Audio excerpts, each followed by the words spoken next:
will now be listening to a tertulia using Jose Garcia Villa's pieces.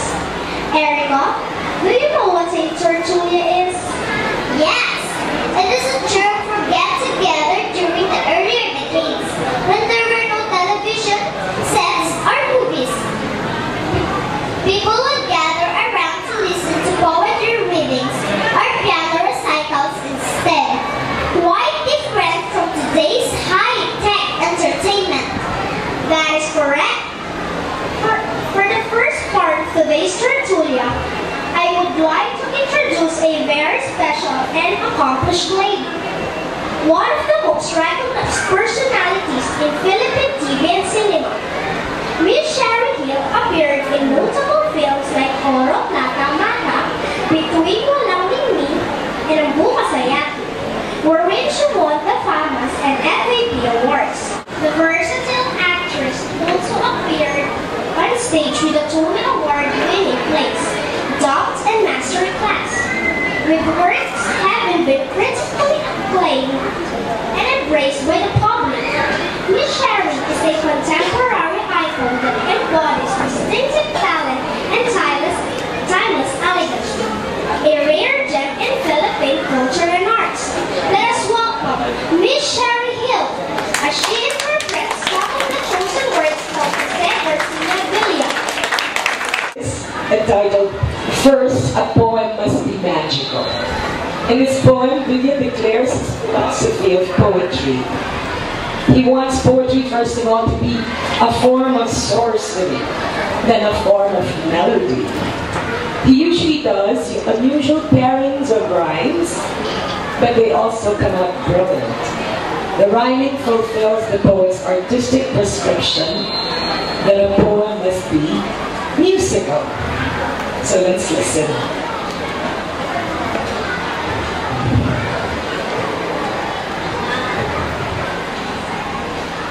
First, a poem must be magical.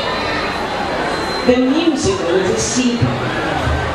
It must be a brightness moving, and hold secret the bird's flowering. It must be slender as a bell, and it must hold fire as well. It must have the wisdom of bows. It must kneel like a rose. It must be able to hear the luminance of dove and deer. It must be able to hide when it seeks like a bride. And overall, I would like to hum God smiling from the poem's cover. I hope I did it as musical as he wanted. And for the next one is one of my favorites, and my desire to be new. It just goes to show how radical he was. On this next one, Villa considers this as one of his divine poems. For him, his divine poems are forms of self-canonization, meaning it symbolically depicts him going through a semi-religious process as one of the chosen one. In this poem, the poet declares himself nude and on fire. He becomes God's holy sword.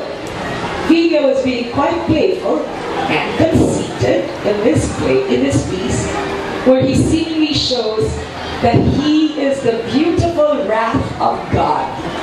You see, some artists, I tell you, can be very egocentric. I guess that's where beauty comes from.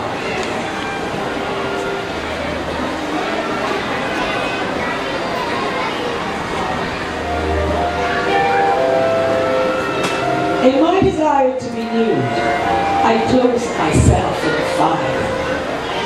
Burned down my walls, my roof, burned all these down. Urged myself supremely lean, unsheathed like a holy knife, with only his hand to bind, to hold me beyond anon.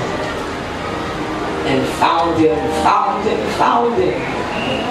the hand to hold me up. He held me like a burning pole and waved me all over the world.